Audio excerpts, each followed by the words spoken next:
Hello, everyone, and welcome to the Sports Revisited podcast. Today, I want to talk about Steve Garvey.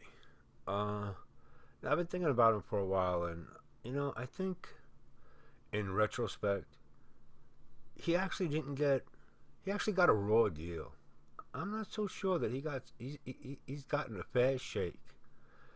Uh, for those of you who remember Steve Garvey, uh, who go back to the '70s and the '80s, he was an all-star first baseman for the Dodgers throughout the '70s, beginning in I think he came out like in '71, became a regular in '72, won the MVP in '74.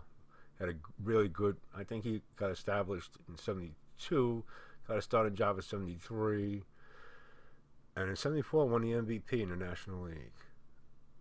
Became a Gold Glove first baseman, and he was seen as this all-American boy, this good-looking, flawless guy, good-natured, all-American. All sunshine. You know the type. You know the the Gary Carter type. And he caught a lot of flack for that during his time, seen as disingenuous and this and that.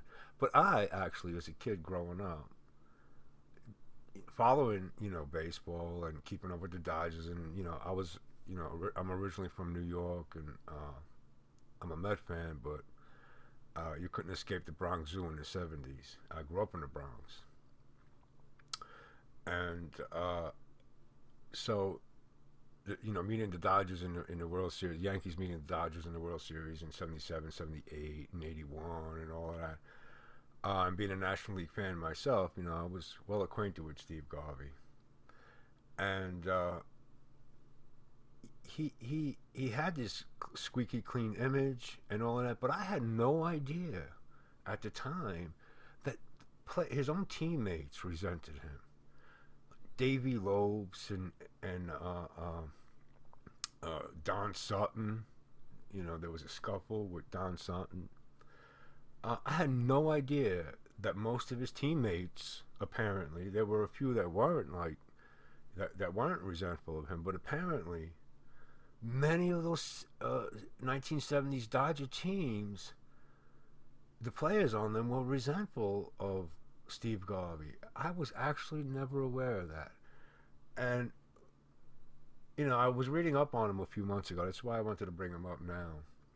And I was reading up, I came across this Sports Illustrated article on him and his wife. And wow, what a nut job he was married to.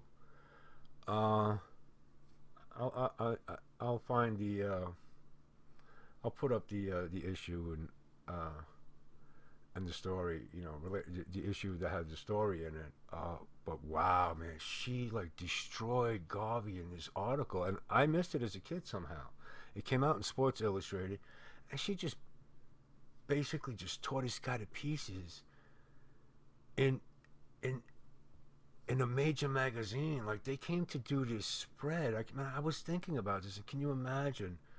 Like, Sports Illustrated coming to you saying, we want to do a long form article on you, spend a couple of days with you, speak to your wife, and you get to know you personally, follow you around, do a whole, big layout on you. And so it's this exciting thing. And so then the day comes, and the reporter's there with the photographer, and they're going to spend time with you and with your wife alone and all this.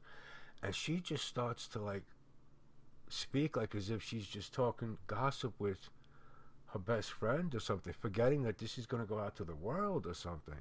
And she starts talking about all this stuff about how he's a lousy lay and all this and that, and how tough her life is because he's so introverted, or you're focused on his goals, and he's so squeaky clean and all of this and that. And wow. So he had to go through a lot of that during that time, while the players were resenting him for being this squeaky clean guy, and he just took that crap from his wife. Turned out that later on in the '80s, he wasn't as squeaky clean. Nothing. He had a mistress, I believe. He had a long-term affair while he was married, but I believe that began much later on, and I think it was with the second wife after he divorced his first. I really should look into that more, but my memory is not what it used to be. I just read it actually a few months ago. But so he did have, he wasn't Jack Armstrong, All-American boy and all of that. It turns out he was human, but that's about it. He wasn't like he was killing people, and I'm not excusing that. That's not what I mean. I just mean to say that a person's personal life is their personal life, and if we dig into his, we could dig into everybody's. So, apart from that, I don't see why they felt that he was disingenuous, that he would stay after the game and sign the last autograph and all that because he wanted publicity, because he wanted endorsements and attention and all that. And I really just think the way it came across, it was these guys were just jealous, because Garvey was in fact just being himself. If you read up on him, you find out that actually he's never deviated from really being what he is. He signs the last autograph. He talks to the last person, to the last kid that asks him something. That's his story. When he was a kid, his father brought him to spring training, the Dodgers spring training, and it made an impression on him the way the ball players treated him. And he had made a pact that when he was in that position, he'd be that way with the fans. So, and he was raised very responsibly. So he seemed to be a genuine person, whether you like that person or not. He wasn't fake, as the accusations were from teammates like Davey Lopes and Sutton and Snipes from Ron Say and others. But I actually think he was underappreciated for all the attention he got. He seemed to be playing at a level, a Hall of Fame level, for 5, 6, 7 years. It was at the time in the 70s. Thinking about Steve Garvey, it was, you were watching a future Hall of Famer. And that brings me to this point, the question of whether he belongs in the Hall of Fame or not. And I gotta tell you, I understand the numbers are close, the stats are close, but and he does fall short of these, just short of these, magical milestone numbers like 300 homers or 300 lifetime batting average, but he's a 294 lifetime hitter. He's got like 280 career homers.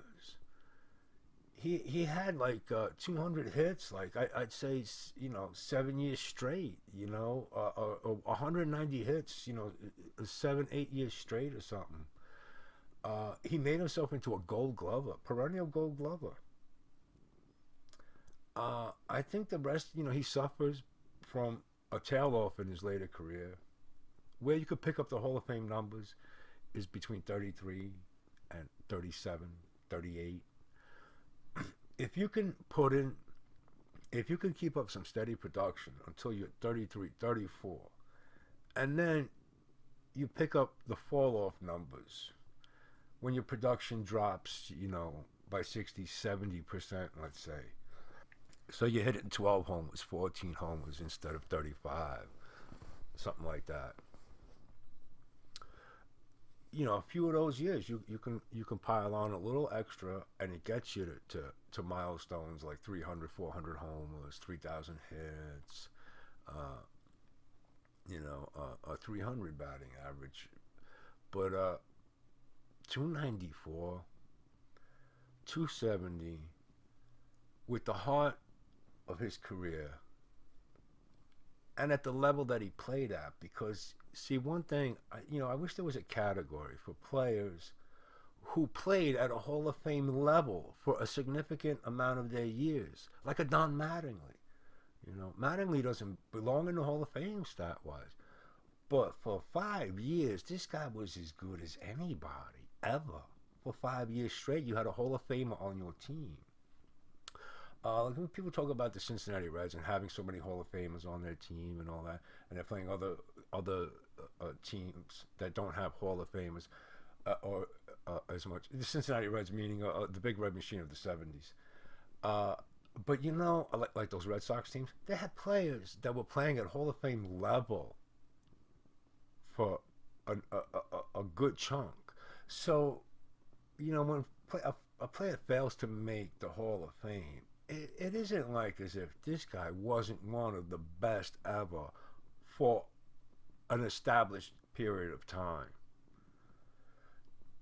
It's hard to say that when Mattingly was at his peak, there was a better hitter. I mean, of course you can say it, but the point is that Mattingly could be put in the argument that you take a Steve Garvey, a Reggie Smith, an Al Oliver, Al Oliver. There's another guy. Al Oliver belongs in the Hall of Fame.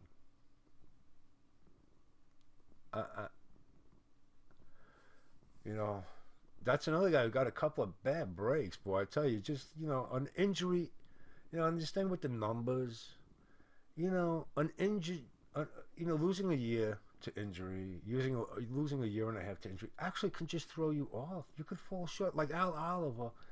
He played solidly, but he missed a year. He lost some time for some injuries and strike in '81 or whatever. Well, certainly the guy's production would have been there, and he would have had 3,000 hits. He's a 300 lifetime hitter, I believe already. I mean, my God, man. There's players that play for a significant period of their career at the level of a Hall of Famer and then tailed off. And then, their final numbers don't kind of get them over the edge. And then you can contrast that to players who actually never played at a Hall of Fame level during their career and are in the Hall of Fame. Like a Don Sutton. Like a Mike Mussina. I mean, I grew up with Don Sutton. I admired him as a pitcher. I respected him as a pitcher. But this guy was no stopper. This guy was, he was a good, credible, solid starter. He could bring it. You could count on him. That if he's having a good game, he could carry all the way through. You could ride him, but he wasn't first. He wasn't front line. He wasn't a number one starter. He wasn't an ace. He was a 17-game winner, and that's good. And you can count on him for, between 12 and 18 wins a season, year in and year out. And that's how he got his 300 wins. But when was he playing at this level that was like, wow, like Tom Seaver, like Steve Carlton, like Nolan Ryan? I mean, people who are hands down Hall of Famers, people who are hands down the best pitchers ever. Sutton on his best day couldn't touch a Seaver, a Carlton, or a Ryan. Just to mention a few, and yet he's in the Hall of Fame. Never really performed at a Hall of Fame level throughout his career. It's the longevity that got him in, the numbers that got him in. I actually don't begrudge him getting in because there is something to be said for longevity. There is something to be said for consistency, for reliability. You could plug him in. He's going to eat up innings. He's going to give you certain double digits in wins. You can pencil certain things in with workhorses. Should every workhorse be in the Hall of Fame? Of course not. But I would say Sutton rose to it. Mussina, I was really surprised. I never saw Mussina as a Hall of Fame pitcher ever. And somehow he won 20 games in his last year. I don't even recall why he would have retired. I think he had his best season of his career in his last year. I think he went 20-9. How do you win 20 games and retire? And then if you look, it's kind of flukish. And you look at he had 20 wins added to his victory total, to his career total, just in that last year. So up until I think he retired at 38, 37, 38. I mean, so at 34, at 33, is anybody looking at Mike Mussina as a Hall of Famer? You know, okay, he got a little, fortunate in whatever way his health held out or something, or he won that 20 games in his last year. I don't know how he did it. That I think he won 270 career games. So that brought him up from 250 to 270 in one year, in one shot, just like that. I mean, what if he had gotten injured that year, or halfway through the prior year and just missed a year and a half? Nobody ever would have considered him to be a Hall of Famer with 237 wins. You know, I I don't know how you can weigh these things.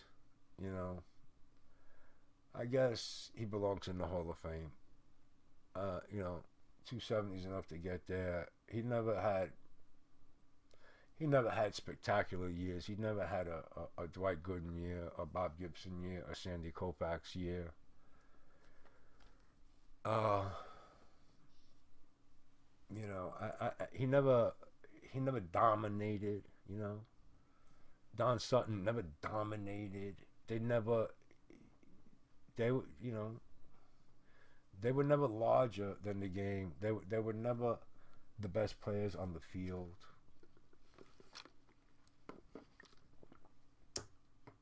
Uh, so it's kind of hard to say how you're going to put these guys in and who you're going to keep out. In my mind, Steve Garvey is a Hall of Famer. But then again, had you asked me about Reggie Smith, I probably would have just initially said no. And you know something? When you look at Reggie Smith's stats, and I grew up watching this guy, and I have to say, I underappreciated him. Reggie Smith was a heck of a hitter. Like, wow, man. That's another guy who got a little bit of bad break, just notoriety wise. And I don't know why, but I think the name Reggie Smith, the Smith part, just maybe made him generic or something. And he just went under the radar. This guy was a hell of a hitter. And if you look at his career stats, if you say Garvey belongs in the Hall of Fame, then it's hard to say Reggie Smith doesn't. And many people consider him to be like the greatest, the second greatest left-handed the second greatest switch hitter of all time. Mickey Mantle being the first, obviously. So, on that subject, I don't know. And about him, Steve Garvey getting resentment, boy, I really think that was so unfair. Because he never turned out to be disingenuous. He never was seeking. He never tried to parlay whatever he might have been seeking. Allegedly, he's seeking attention and celebrity for himself and all that. I don't know. Never parlayed it into anything. He always seemed to be a nice, decent guy. I don't see what's wrong with that. And the same with Gary Carter. There's one thing when people are faking it, but faking it means that you're not being yourself. So that means that there's going to be a time when you're going to be yourself. But these guys like Garvey and Gary Carter, they actually apparently were just always like that. So they were being themselves. They weren't like just pretending, putting up a front, and then reverting back to some lecherous person or whatever, or a regular guy who has flaws and wants to portray himself as pure and all American. But they never reverted. They were always that guy. So they must have been genuine. That's how they were. That was just their disposition. So I think that criticism was unfair. So tell me what you think. Leave your comments. What do you think of Steve Garvey? Should he be in the Hall of Fame? Why? Why shouldn't he? Did he get a bad rap? Do these guys like did guys like Garvey and Gary Carter get a bad rap for being too good and too enthusiastic and disingenuous and over the top and all of that? And or were they just, actually that way?